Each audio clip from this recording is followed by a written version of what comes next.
Welcome to this week's episode of Grooves of Influence. I'm your host, Xavier, and this week I am joined by guest artist Andie from Andie and the Bandits. How are you doing? So great. How are you? Good, good. I'm super happy to have you on and excited to talk music with you. And as you know, I start each episode the same way, and I ask that same very difficult question. So if you had to choose one album that is the most influential to you, what would that album be? So I chose Corinne Bailey Rae's self-titled 2006 album, Corinne Bailey Rae. Yes. I had this I had this CD in my home growing up. My dad brought it home. So I totally grew up with this. And I re-listened to it to talk about it today. And still one of my favorite albums of all time. Definitely super influential to me as an artist and a person. So yeah, it's a banger, top to bottom. Every single song is good. Yeah, there isn't a bad song on it. So when we're talking music, I mean, do you want to kind of tell us a little bit about what you do musically? Like kind of, Sure, yeah. just so we can kind of learn a little bit about you? Yeah, absolutely. So like you mentioned, I run a band, Andie and the Bandits. We are retro soul, blues outfit. We have 6 people in our band. So I'll get into like how it's similar to this album. Honestly, like this is a pretty, it matches our sound very well. And I think that's like actually interesting that I chose this album because I wasn't necessarily thinking about the direct musical influence. I was just thinking like what influenced me to like become a songwriter in the first place. But it absolutely kind of translates directly. So yeah, anyway, I'm a songwriter. I am a lead singer. I'm a rhythm guitar player. We have a lead guitarist, rhythm section, and 2 background vocalists. Yeah, so that's what I do. Yeah, that's a full band. That's awesome. Yeah. I love it. Yeah, we got all the instruments going. So you said you kind of seen similarities musically and you saw similarities personally. Do you want to kind of dive into the personal aspect a little bit and kind of share, directly like how that connects? Sure. I mean, like this was brought to, like I said, my dad found this record, and I think it's like pretty hip that my dad was like into this, like this, Norah Jones, and like Duffy, like all in the same like female soul songwriter like vibe that he introduced me to. And I think that really, I mean, I was like a young girl who wanted to be a singer. I wanted to be a singer really badly, and I wanted to write my own songs. And like basically he would like put this album in front of me and being like, look at like here's a girl who's doing this, like this is something basically that you can do. And like I loved to sing when I was a kid and still Yeah. But I love to sing these songs. So like this was one of the few albums I had like a little pink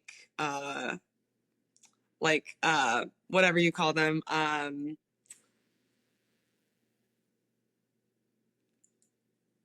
I'm sorry. It's called. You're good. Like MP3 player?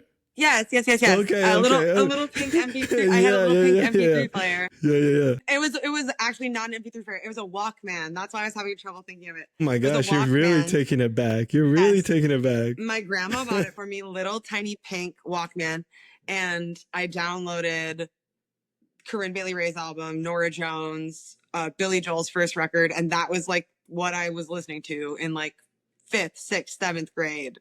Yeah. So it's more like, it's like, it was influential to me because I wanted to do that.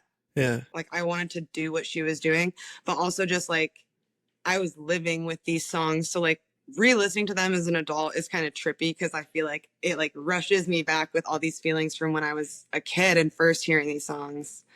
It's kind of fun and cool. This album is so nostalgic feeling. Like it's got an incredibly nostalgic feel. I think both musically and like kind of pulling from these these soul aspects from the 80s and 60s and 70s. And you can kind of hear little pieces, but also for generations, like I feel the same way. My mom was a Norah Jones fan. She listened to this album. So like hearing it again, it definitely takes you back. And it's it's a really cool album altogether, and heavy jazz influence, heavy R&B influence, and then she's still just plucking an acoustic guitar in some songs, which is so cool to see just that huge diversity in albums. So when you're talking about wanting to be a singer, kind of growing up, when did that start for you? Like, what kind of just always wanted to do it? Yeah, I was like, I think 6 years old when I joined my church's adult choir. Ooh. So I was like singing in front of like an audience. I mean, it was my church every single week. So I got used to it, but I like really, I knew always that I wanted to be a singer. I like, it's like, I know everybody likes to sing. It feels good in your body to sing. It's like part of, like why mothers sing like lullabies to their babies. Like it's all this, like, it just feels good. It's a sensational thing that humans, it's why we like to sing. It's a generational thing. Um, so everyone likes to sing, but I think that I was drawn to it in a particular sense. Always wanting to sing music, always wanting to not just sing, but like be on stage, like be seen, be a performer. So I really feel like I was like called to this career path Yeah. from a very early age. I knew it. And a lot of people swayed me like, oh, make sure you have a backup plan. Like, I actually think that's really bad advice. Yeah. If you know you want to do arts, like you should do it, as far as I'm concerned. Yeah, you don't want to have that door opened in the back to just walk out, right? Like Yeah, having a backup plan exactly. kind of puts your mind where, you can just dip at any time versus working through it. You have to give it your all, I think. Yeah. I mean, definitely being, you know, an artist like you, how has that experience been, just trying to make it? It's hard. It's definitely there's been ups and downs for sure. There's times where I'm like, oh my God, my career is doing so well and I'm so proud. And there's times where I'm like, wow, I'm putting a lot of effort into this and it's not getting a lot of reception. Like, is that a sign that I should stop? But honestly, like I I can't. I really believe in my songwriting specifically. I think that like I have a really strong band. I have really strong songwriting. And I think like also I have been studying like music and just enjoying music and so serious about my craft for so long that like I just can't give up on it. I just can't. But yeah, it's absolutely been difficult. Being an independent artist is hard. It is. I have a really special my band, and I have like a team, like video people, photo people, my producer, who's Zach Braun of Smooth Rogers. So I'm very thankful to all those people because they basically like make what I do possible. I can't do everything by myself. I'm so thankful to those people. Yeah. Yeah, it's a lot. There's a lot It's that a goes lot. involved, I mean, going to concerts, we get to show up, enjoy it, and leave, and it's like the whole process to get there is it's a whole thing. And you've kind of mentioned songwriting a few times. So choosing this album lyrically, it's dense. It's Yeah. extremely dense. Is there like particular songs on this album lyrically that like really stand out? Yeah, so I have the track list pulled up right here, and I was Yeah. gonna like tell you some of my favorites. I just don't want to mispronounce any. My favorites, and this is like recent re-listen. Mm-hmm. My favorites are "Till It Happens to You" and Super "Shoot." good. Really, that's your favorite Yeah, that's too? my favorite. Yeah. It's so like, yeah. When I re-listened to it, yeah, I'm gonna tell you something vulnerable. I cried re-listening to that song because I was like, this just hits something in my heart. um Shoe Pastry Heart. So all the like bluesier ballads, Hmm. um and Breathless, which is more of like a soul song. But my partner Schaefer, who's also my lead guitarist, him and I play that sometimes together, and I love to sing it a lot. So yeah, those are the ones that speak to me the most. Yeah, yeah. No, those are all, I mean, all those tracks that I also had standouts too, which is kind of funny, listening to it. And so Till It Happens to You, yeah, it's super raw. And I think the way she vocally delivers it is just Yes. incredibly emotional, which is a standout in this album to me. Like, I'm not saying she isn't as emotional, like she's not emotional in her other songs, but her delivery is like so effortless in a lot of these songs. It's more like technically to me impressive, but then like this one you just get and it just hits and it's just like engulfing and like It's just chills. yes, it is. It's an amazing song. And like there's also a ton of use of space, which I think also helps create the, different, effects throughout it. And like space was a huge thing she used throughout the album, which is like a very jazzy concept, like really making sure, you're letting these songs breathe. And like I noticed Yeah. that in your music too, which is kind of Well, cool. thank you. Yeah, yeah. I definitely, listening to this album and knowing your music, I was like, there's definitely a lot of similarities, even like chorus buildups and stuff like that, which is kind of cool. It's pretty like it does like translate pretty well. I take that as a huge compliment, first of all. I think also like part of this specifically the reason why I chose this album over like some of the other albums that I was maybe considering naming as my most influential, which to me are like um Billy Joel's first record was like a huge influence to me. A lot of Fiona Apple's records were really influential to me. Amy Winehouse is really influential to me later on in my life, not as young as this. Um, but the reason I ended up choosing this is because I just really feel like it's the style, but it's the vocal harmony usage that I feel like in my music that's a huge part of what I love in music is like singing harmony. I always did like choir as a kid. I got my degree and my focus was like on my voice. Um, so I have always loved singing harmony. It's like one of my favorite things ever. And this album is like based on that. Like it's a super integral part of it. And I think it like that really inspires me. And listening back to it, I'm like, imagine this album without the background vocalists. You can't.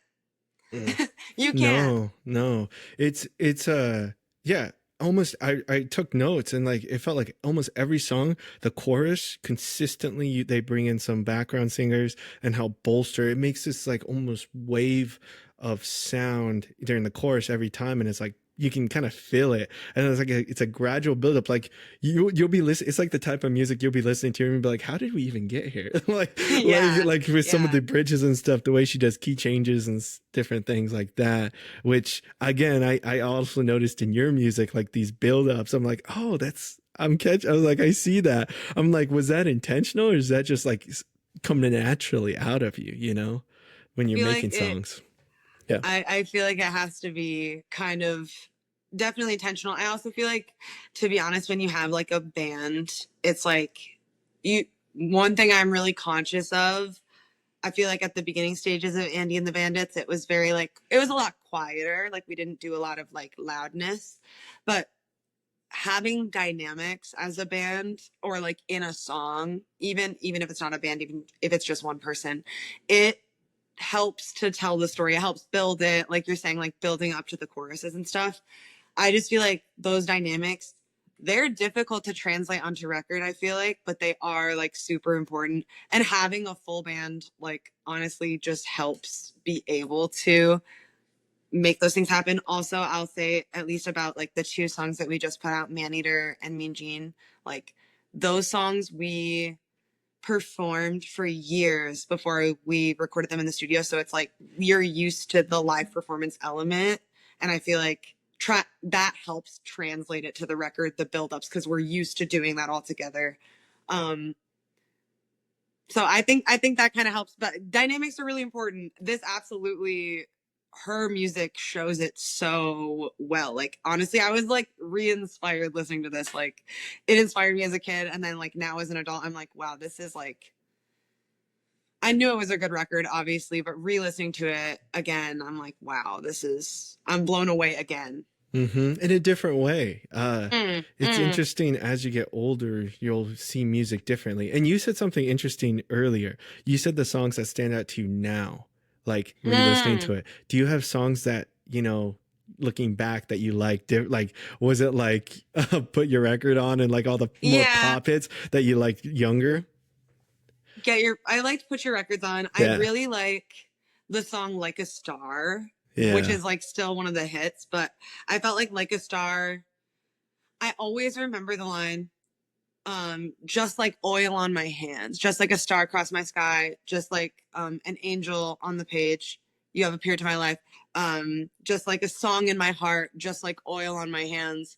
And I don't know why that, because it's like obviously oil on your hands, it's just always there. That's just like, I never would have thought to write that lyric. It just sticks in my brain.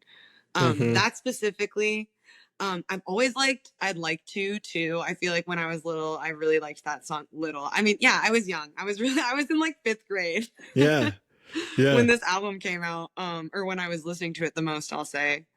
I'd like to Call Me When You Get This. I remember singing that when I was a kid. So, I mean, yeah, the hits were definitely also I'm a fan of them. Yeah. It's like I said, it's interesting, like listening to music you used to listen to and noticing things differently, you know. Definitely, like if you haven't revisited it in a couple of months, couple of years, so even a couple of weeks, sometimes you can be like, oh my gosh, I didn't notice these aspects of these songs. um are there, when you're writing your music, like what do you, I mean, I felt like this album was a lot about heartbreak, love. When you write your music, what do you try to write about? Do you typically go for a certain theme? Yeah, I feel like it is a similar theme. I feel like it's a little bit, I have a more unique perspective, maybe just because I'm bisexual, queer, polyamorous. So, like, there's more to explore in love and Yeah. heartbreak when there's like more elements involved like that. So, pretty much all my songs have to do with like love, heartbreak, and like yeah, very similar themes, just maybe like expanding on them in a different way or like through a different lens. But yeah, I mean, absolutely. You know, people like will knock songwriters for doing that, but I just feel like what songwriting is supposed to be is like this emotional outlet, right? And you can approach songwriting in many different ways. You know, different people do it for different reasons, but at least for me, it's like journal entries. Basically, I don't really like writing in a journal. It just doesn't work for me. But I can make us like songs tend to help a lot, like me process things and like let them go. So like me and my girlfriend who sings in my band, we were just talking about this. Just one thing about writing a song is like you kind of process whatever that was about and you kind of get to like let it live on in like a different way and like basically maybe make something that was like not so good into something beautiful, which I think is like really difficult, but also really cool. Yeah, it kind of lets you, in a way, let it go, you know, kind of Yeah, release, absolutely. you know, of those emotions. You know, I definitely could see that. Have you always kind of been that way as a songwriter? Have you always kind of just, yeah, just kind of used like journal entry type style? I don't even know what you would call that, but I you'd think, probably know well, I more than started me. writing when I was like 13 years old. So it was like at that, I mean, 13-year-old girl, like I was emotional, incredibly emotional. So like my songs, I still have like all my songwriting journals from when I was that young. And you know, they're dramatic. They're Hmm. dramatic, absolutely. Yeah. So you know, it's kind of funny to look back, but yeah, I have kind of always been that way, admittedly. I have always been pretty, I think it's good. I think emotion in songwriting is like what draws people to it. So, it can be embarrassing sometimes to be so vulnerable in a Yeah. song and then promote it and everybody hears it and everybody knows your personal life. But I mean, that's what it is. And like, it, you know, this is the path I've chosen. So I'm happy to share with people. Yeah, it seems like, I mean, you mentioned being an entertainer. Like, you just, have you always just been comfortable in front of people like that, or do you find it like difficult sometimes? I think it's harder as an adult than it was when I was younger. When I was younger, I like really loved it, and but I was always on stage like in the context of something, like a talent show or like a musical. Like there was context. Now I have to create my own context. I have to book my own shows or like join a show, you know, and promote myself, and that is the difficult part of it. I think performing I mean, I love it. Like, you know, I just had a show last night. I love being on stage. I was like, wow, it just feels like where I'm supposed to be. And I know a lot of people feel that way, but um I'm also lucky where like I have a band who I've been playing with for a few years now consistently, and I feel very comfortable on stage with them, because also there's nothing worse than being on stage when you're like not really sure, or if you're not confident in like the band or like yourself, it's hard to stand up there. So like being prepared is a huge part of it, I think, Hmm. at Hmm. least for myself. Yeah, and when you have a bigger band like you do, like it becomes more complex, and it's like, just like these songs, like as you're listening to them, all the different layers, I was like, oh my gosh, I don't even know. I'm like, it'd be funny to see the actual like track by track, like how many tracks she has in some of these songs that, you know, when they were producing it, like it's got to be so many. Like you'll just hear like a little jazzy guitar just like pop out of nowhere and then go back, like like it's kind of cool.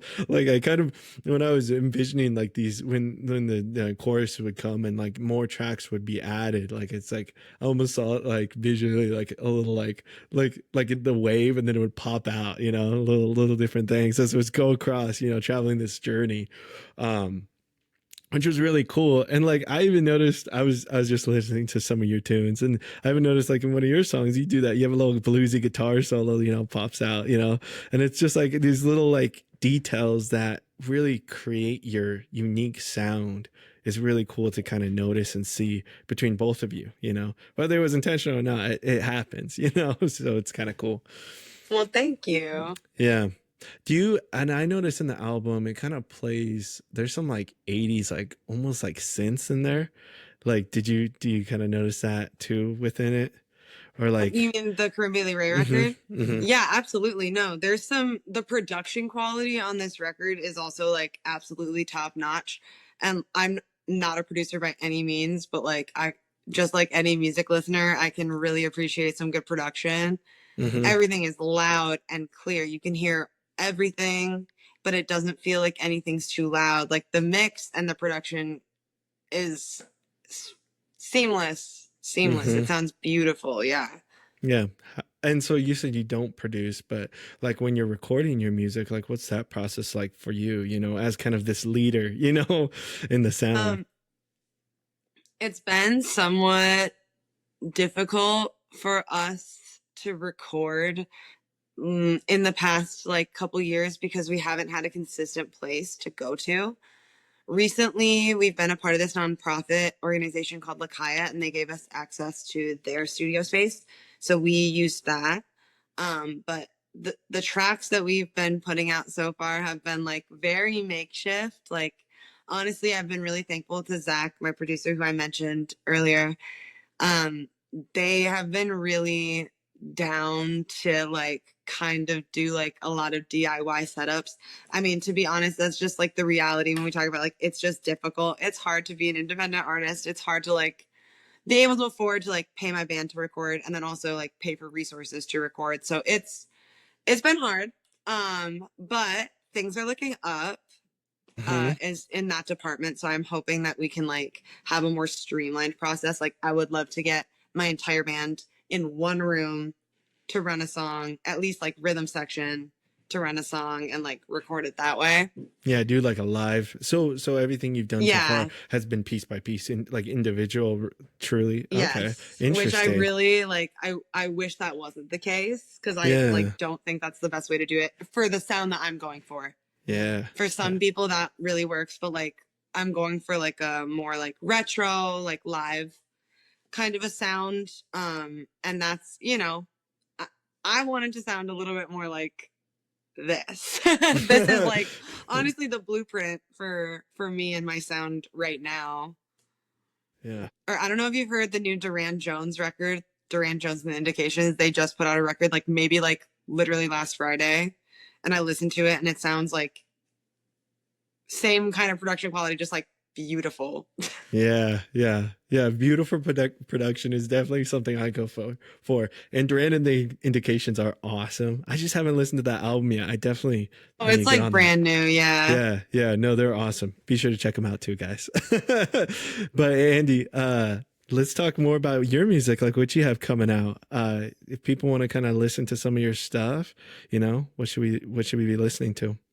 I would recommend starting with Man Eater and then going to Mean Gene. We have a Mm-hmm. new song coming out called He's Not What You Need Blues, which I did for NPR's Tiny Desk competition. They wrote a little blurb about it. So we finally recorded it. It took us a while. But it's called He's Not What You Need Blues. It's out August 6th. So that will be our next thing. And it's a little bit more blues focused than this specifically. Mm-hmm. But it's a really cool vibe. I really like it a lot. Yeah, that's awesome. And I mean, is there anything else you want to hit on this album before we go? Any other last Not notes that you really. had? It's just beautiful. I mean, like, yeah, number one track has to be Till It Happens to You. If you have to listen to one song, I just recommended this to my partner's mom. I was like, you have never heard this record? You have to listen to it. Yeah. And she said her favorite was I'd Like To, which is Okay. also amazing. So those are the recommended. Sounds good. Well, thank you so much for joining us today, talking music, telling a little bit about you, giving us some insight on this awesome album. And Yeah. yeah, guys, be sure to Thank you check so out. much for having me. Yes, of course, and check out Andie and the Bandits. You got the song recommendations already, straight from the source. So it's thank you. It's been awesome having you. Thanks so much. Appreciate it.